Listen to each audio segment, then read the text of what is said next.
Байцгаана уу, намайг Буд Сүрэнгийн Гандлам гэдэг. Би нийслэлийн 304-р цэцэрлэгийн эрхлэгчээр ажилладаг юм хүн байна. 2023 оны 10 сараас эхлээд сургалт үйл ажиллагаа явуулж эхэлсэн.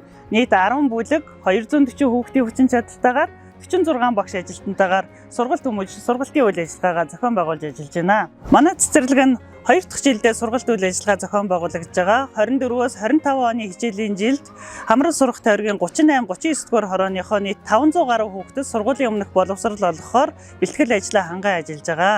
Дахин төлөвлөлтийн хэсэгт баригдсан газрын хөрсний доройтол илэгдэл хорогдол ихтэй ийм газар байсан. Тэгээ нэг ч ногоон байгууламж, ногоон орчин байхгүй.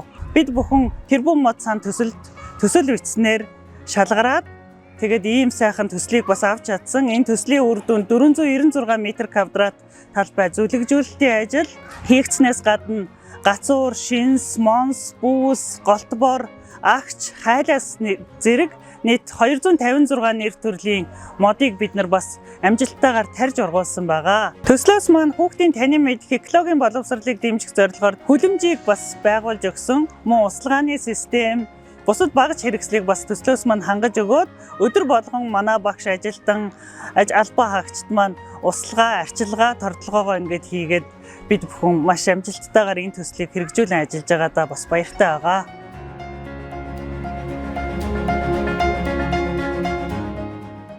За манай хамт олон шинэхэн хамт олон ч гэсэн маш их ажлуудыг бас хамтдаа хийсэн байгаа. Бид бүхэн 2 сараас эхлүүлээд өөрсдөө дотоод орчиндөө үрсэлгээ хийсэн. Тэгээ 1000 гаруй нэр төрлийн ийм цэцэг ургамлыг бид нар бас өөрсдийнхөө хүчээр тарьж ургуулсан байгаа. Цэрэн Пилээ Сэлэн гэдэг. За энэ тус төсөрлөгт би бүлгийн багшаар ажиллаж байгаа. За энэ төслийн хүрээнд бол багш бид нар бага насны хүүхдийг байгаль танин мэдхүйтэй танилцуулах хичээлийг бол маш одоо ойлгомжтойгоор энгийн хэлбэр одоо бодиттой хүртээмжтэйгээр ингээ үзүүлэх орчин бий болгосондоо маш таатай байна. Бага насны хүүхдэд экологийн боловсролыг олгох журмаар урт өгөрцөө, амтад чинжүү, улаан лойлыг тарьж одоо анги бүртээ үрслүүлж ургуулад хавар 5 сардаа ингээ үрслүүлсэн үрслэгээ гаргаж хүлэмжиндээ ургуулсан байгаа. Урт сартын үрцээ ургуулж тарьж одоо бий болгосон байгаа. Ингээд намар ингээ шинхэн ирж байгаа хүүхдүүдтэй ингээд танилцуулахад маш их таатай байна.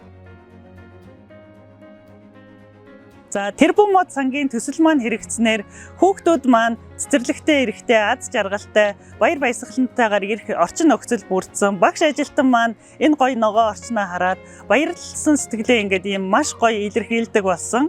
Тогтвортой хөгжлийн зорилтыг хангаад тэгш хүртээмжтэй чанартай боловсролыг хүүхэд болгондоо хүргэх, экологийн боловсролыг багаас нь олгох, байгаль их дэлхийгээ хайрлах, ургамал модоо арчилдаг, ургуулдаг, шинэ үеийн хүүхдүүдийг бэлтгэхэд маш чухал ач холбогдолтой ийм төсөл ажил болж чадсан байгаа. Тэрбум мод сангийн санаачлагч, төслийн багийн хамт олон суралцагч хүүхдүүд, эцэг эхчүүд, багш ажилтныхаа нэрийн өмнөөс баярлсан талархснаа илэрхийлье. Бүр маш үр дүнтэй сайн ажил болсон. Хүүхдийн төлөө хийсэн сайн үйлс бүхэн дэлгэрэх болтугай.